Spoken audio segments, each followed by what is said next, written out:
Here we are, thoughts from the office, Redneck's Pride Outdoors. Um, there are certain posts I make or pictures I post that just seem to set people off. I don't mean to.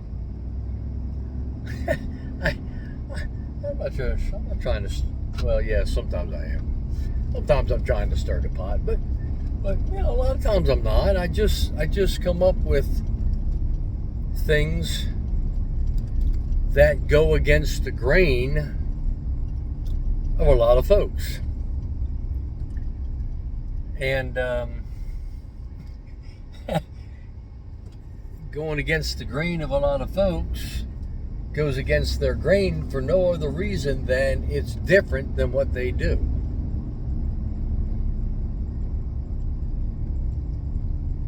You've heard me say many, many times that we all start off at the same place, knowing nothing. And at some point, we get to a place, some faster than others, where we become good. And when we become good, we like the results of good, so we never continue on to get gooder. We're just happy with being good. Nothing wrong with that, unless you want to get gooder. Or being good isn't good enough, then you got to get gooder. The posts, or what seems to fire people up the most, is when I mention using snares or cable restraints with bait or lure.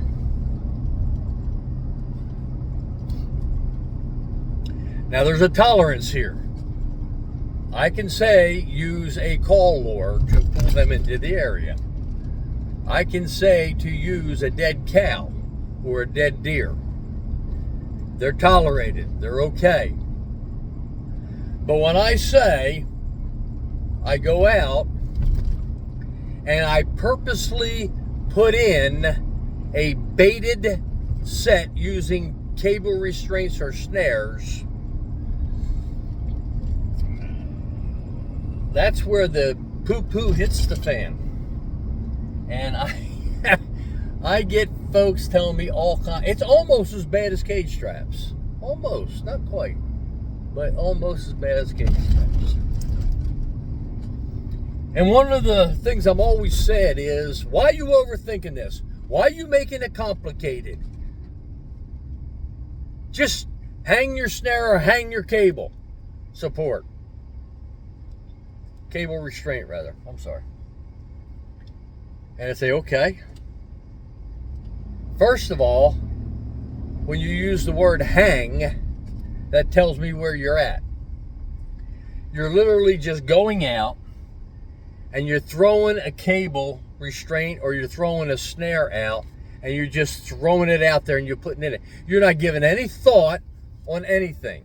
Yet if I talk to that same person, that same trapper, and I say, how do you put your foot traps in?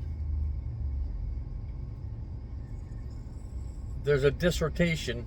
They are covering every little minute possibility that could go wrong. It's got to be bedded. It's got to be the right size trap bed. It's got to be the right depth. It's got to have the right type of soil over top of it. There cannot be any rock. There's got to be no free movement in the free jaw. There's got to be this. There's got to be that. It's got to be clean. It's got to be boiled. You can't use bare hands. And the list goes on. But when I say set your snare or set your cable restraint, what do you think? What do you do? What are you talking about? Just go hang it. Quit making it complicated. All right, let me ask you a question. What's more complicated when dealing with cable restraints or snares? What's more complicated? going in one or two places in a 100-acre field or 100-acre area, putting in scent or putting in bait, and setting a few cable restraints or snares around that, or walking around that whole 100-acre field or spot, putting in 25 to 30 cable restraints or snares. What's more complicated?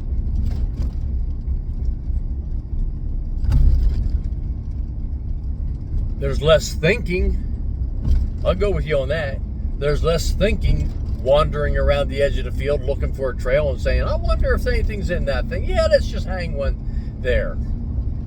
Let's just hang one there. That's exactly what you're doing. You're hanging it there. You're not setting it there. You're hanging it there because you're going in and you're taking that cable restraint or that snare and you're making the loop for a fox at 7-7. Why? Because that's what everybody does. That's what everybody told you to do. And because everybody told you to do that, that is all you do.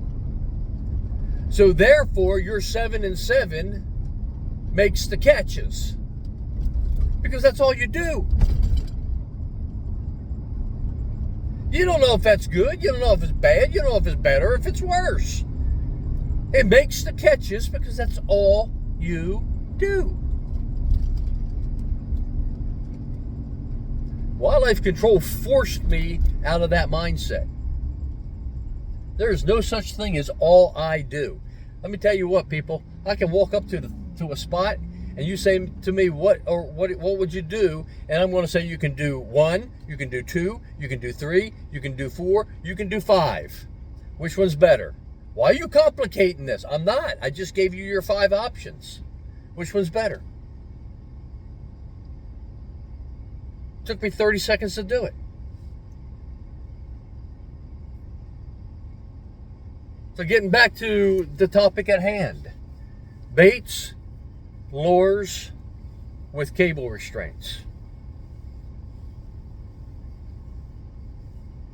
The main thought process, and I agree with it 150%, is when using big baits, such as a deer, a cow, an elk, a moose, something that's died out there, and you see that the animals are eating on it, the best results are going to be achieved by staying off 50 to 100 feet and setting up the trails going into it. Bar none. Absolute yes. Yes, and again, yes. Why? Why don't you move closer? Because the critters are used to nothing happening at the bait as far as humans go. No human presence, no human odor, no human disturbance. Okay? They're used to that. They're also used to human presence away from that bait on a regular basis. They come in contact with human odor all the time. So staying back the 100 feet, especially for coyotes, you are, in fact, okay, catching them when they're still feeling easy. Because as they get up to that bait, as they get up to that draw station, whatever, the suspicion level goes up. And people say, yeah, they're looking for you. No, they're not. No, they're not. They're not looking for me. If my human odor's there, they may look for me. But when they're walking in there, whether I'm there or not, whether I've walked up to that or not, their suspicion level goes way high. Why? Simple. They want to make sure nothing else is there. If a fox is going into a big draw station, a cow, if the fox is going into there, he's saying, yeah, I want to get me something to eat. I want to get me something to nibble on. I want to go in and mark that spot. But I also want to make sure there ain't no coyote. They're going to eat me. He may also want to go in there and make sure there's not another fox in there because he just don't feel like fighting that night. And he may want to go in there being cautious and checking things out because there might be 10 raccoons in there and he just don't want to deal with the harassment. So the closer to that big draw bait station you get, that was a natural bait station, or you drug it there because the cow died in the pasture and you needed to get rid of it. You pulled it all in that back corner. Okay. But the truth of the matter is when they started eating on it, they feel comfortable at that spot. But they're not without suspicion or caution. They know the bait is there. They know they can go in and eat it, but they're still going in cautious. So yes, you hang your cable. Or as I would say it, you set your snares back. You set your cable restraints back where they're still coming in and they're doing their circles and they're checking their things and they're getting downwind. And I find that I try to set it up predominantly on the downwind side if there is a predominant downwind side.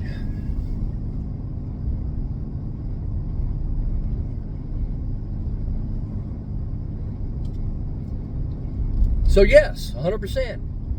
But Jonesy, you use how many different sets? Oh, I got a few. I got a big hole set. I got a scent and flag set. I've got scented curiosity set. I've got a bunch of different sets that I use with cable restraints. Why? Because I can't use foot traps. And I learned back in the foot trap days in the 70s and the 80s, before we lost the foot trap, I learned that a baited set, okay, pulls the animals into that general spot. If the wind is right, if they know about it, about a lot of little precautionaries. But a baited set, or lured set, a scented set, okay, you don't need as many sets as you do cable restraints to cover the same area. I'll use Morgan as a example. At the school, he talks about 1 or 2 sets per square mile. That's in good fox, good coyote habitat. That's where you have really good densities. Obviously, if you don't have densities per square mile, okay, then you're going to be a little bit more. But we'll say, okay, one or 2 sets at a spot per square mile. It is going to take 10 to 12 cable restraints or 10 to 12 snares to cover the same area that one set covers. We won't get into that. If you want to learn more about that, you come to the South Jersey Trapping and Snaring School to find out why we're saying that. But what I found was this. I can go into an area, and if I have a whole bunch of fox, say, all right, Central Jersey is one of those spots. Central Jersey, it ought to be against the law on how many fox they got in that godforsaken area. I mean, literally, when it snows, within 2 to 3 days, it looks like highways. The red foxes are just literally everywhere up there. All right? And we joke around and say you could take a cable restraint and throw it over your shoulder and catch a fox. Now, I just say that to the guys that's strapping in that area just to piss them off. Okay? But it's the truth. There's a lot of fox up in that area. All right, but you get down towards me. In the last couple of years, I'm getting a lot more grays. I'm getting a lot more reds. But for about 10 years, our fox population dropped off when the coyotes, 15 years ago, I guess, when the coyotes moved in heavily, our red fox just disappeared, man. And I went from catching, 30 to 50 fox in 2 weeks, period of time, maintaining 24 to 30 cable restraints. And that's what I did 15, 20 years ago. My goal was 30 to 50 fox, maintaining 24 to 30 cable restraints in 10 to 14 days. And I did it. That's when the fox population was high. But when the coyotes come in, man, if I was lucky to catch five red fox a season. I ain't buffaloing you. Red fox just wasn't there. So what I learned back in them days was this. I've got a 100-acre field. I got a pair of foxes. Now here's my option. I can go and I can set 25 to 30 cable restraints all around this field and in the field. Or I could go on each end of the field and set up bait stations or baited sets and catch them with four to six snares. 2 spots to check instead of driving or walking completely around that 100-acre field.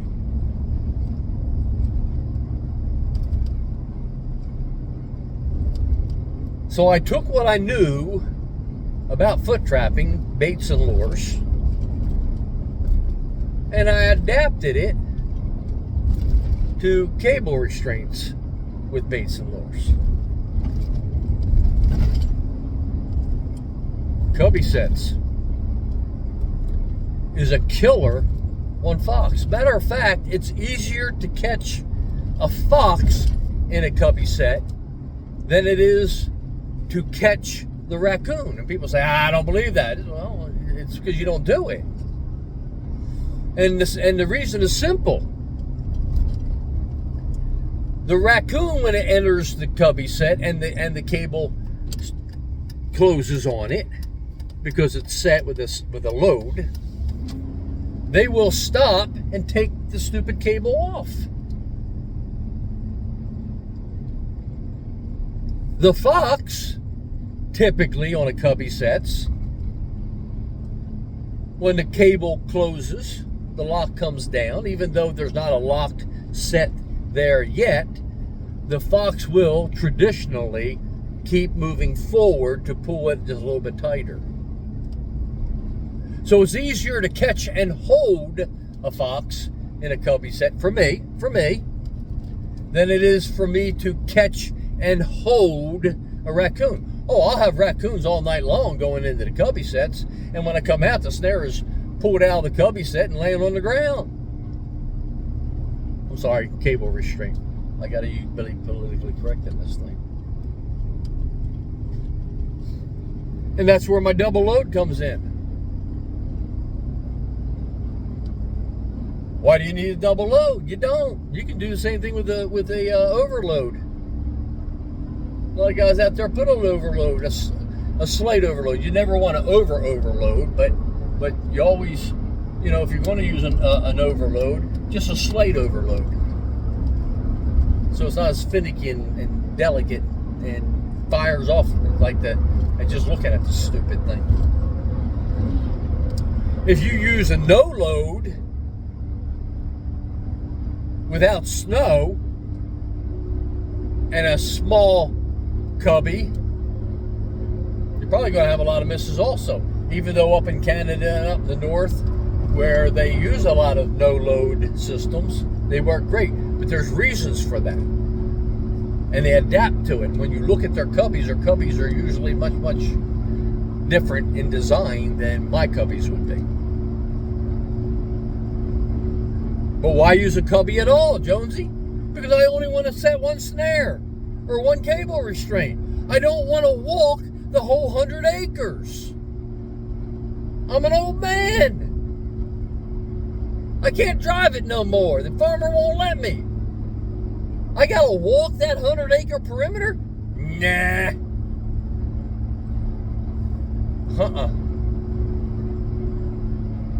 Not for a $7 to $10 fox and a $3 to $6 raccoon.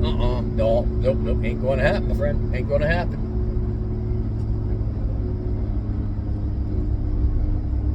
You see, I don't have a problem with only having this is what I do. I want to have what can I do.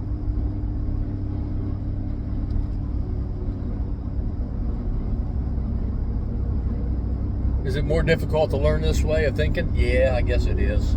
Why? Because we're bullheaded. I was bullheaded. I'm being honest with you. I was bullheaded when I was fur trapping. And I'll give you a little story. When I was fur trapping, I had what I did, when I did it, and how I did it. 79 till 86. 86 was the last year we could have our foot traps. When I was a fur trapper, I did my foot traps. You wouldn't pull me off of it, and I had my 3 sets. All right, and I wouldn't change it because I was doing good with it. I was good, but I wasn't gooder. I didn't want to get gooder. I didn't care about getting gooder. When 86 came and I lost my foot trap, and they gave me this godforsaken cable restraint, which at first it was a snare, and then they changed it within a year, changed it to a cable restraint. I was pissed. Didn't like it, didn't want it. Fighting tooth and nail for it. And I went that first season struggling and think I caught 5 fox, and that wasn't until the last week of the season. Humbling. Now, I started wildlife control in 1979. And in wildlife control, I did what I was going to do, my cage straps. And if I was in a good place for ADC work, I could use my foot traps, but I did my cage straps. Yes, sir. I did my cage straps. And I was going to do my cage straps the way I did it because now in the fur trapping, not catching something meant I didn't catch something. But in the wildlife control, when I didn't catch something, what it meant was I wasn't getting paid. And I wasn't getting paid substantially.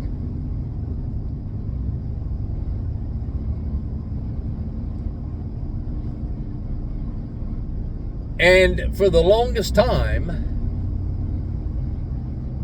in the wildlife control field,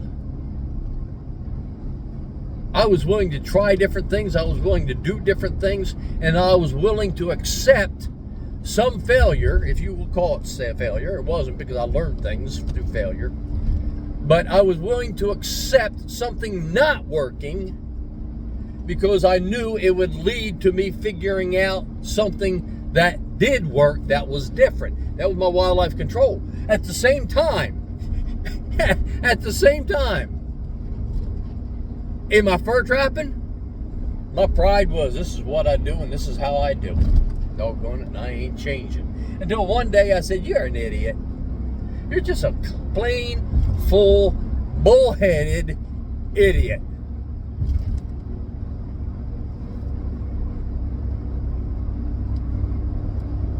And I started putting my things that I learned in wildlife control into my ADC and my fur trapping, and I realized, yeah, I was an idiot, because I could get things done easier and faster, and it wasn't no hassle. Yeah, it was different. Yeah, instead of having 3 sets, I got 10 sets that I can use. And yes, it took me 15 seconds to think about it. Oh my goodness. 15 seconds to 30 seconds to figure out what I wanted to do.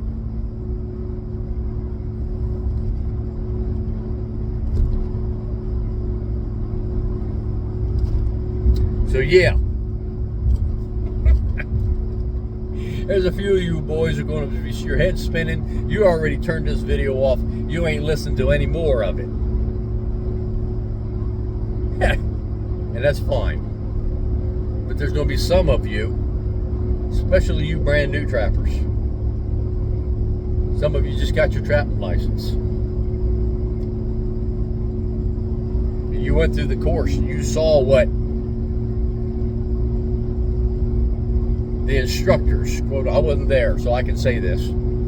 The instructors, I typically am there, but I was, long story, I couldn't make it this time.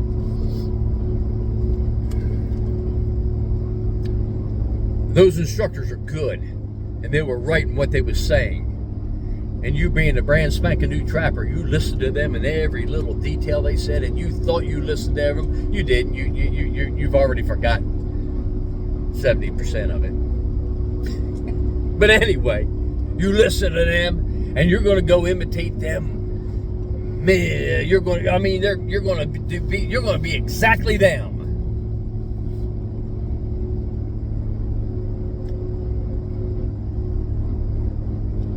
And it's going to work sometimes.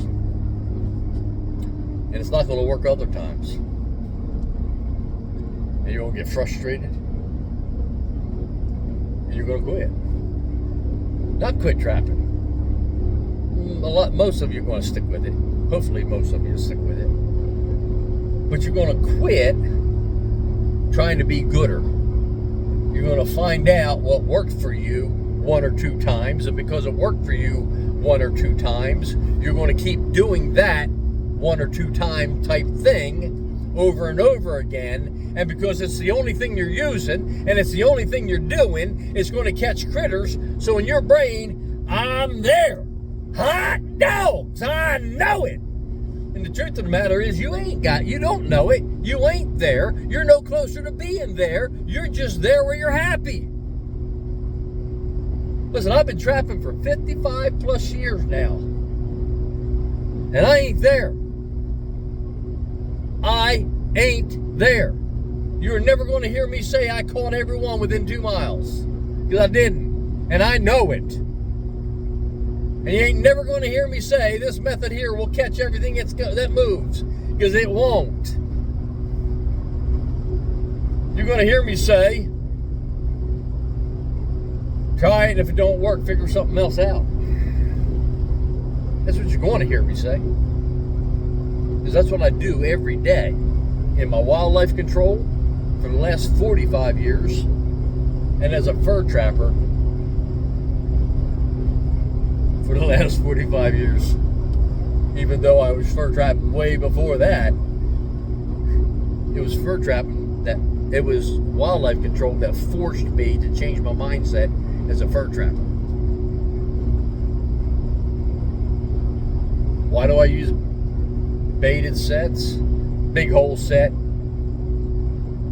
scented flag set? Oh, don't use that in bobcat country. Yes, I know that. If you're up North Jersey, do not use a flagged scented set. Bobcats up there. What's wrong with that? We can't catch bobcats. We just got them off the endangered list and just got them onto the threatened list. Good Lord Almighty, do not put a flag up North Jersey where you got bobcats. All right? I said it. But down south where I ain't got bobcats, I'm flagging the crap out of stuff. Why? It works.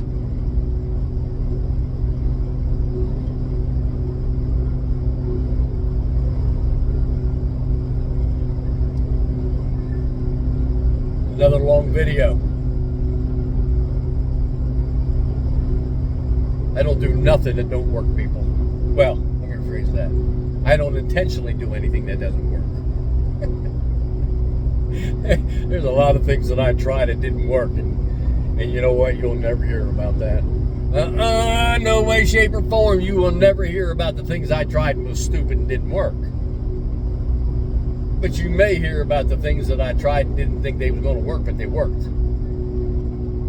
Then I tried it 5 more times and it worked. Then I tried it 10 times and it worked. Then you may hear about it. Unless it works really good, then you don't hear about it. Hey, I'm going to leave it there, my friend. Yes, I use bait and lure a lot with cable restraints. Now, with that being said, you new trappers, don't use bait and lure your first year, second year, third year. Learn how to set cable restraints learn how to set snares going to the animal. Then after you know how to catch the critters going to them, then you can give me a call and I'll say, okay, do this or do that or try that. Okay? Hey, leaving it there. Thoughts from the office. Redneck's Pride Outdoors. I'll catch you later. Oh, and by the way, if you've made it this far, will you please subscribe? And will you please like? Facebook is saying, you ain't got nobody listening to you. You ain't nobody. I know I'm a nobody, but I sure would like to have somebody listen to me once in a blue moon. So would you please subscribe and hit the like button? That'll help me a whole bunch. Talk to you later. See ya.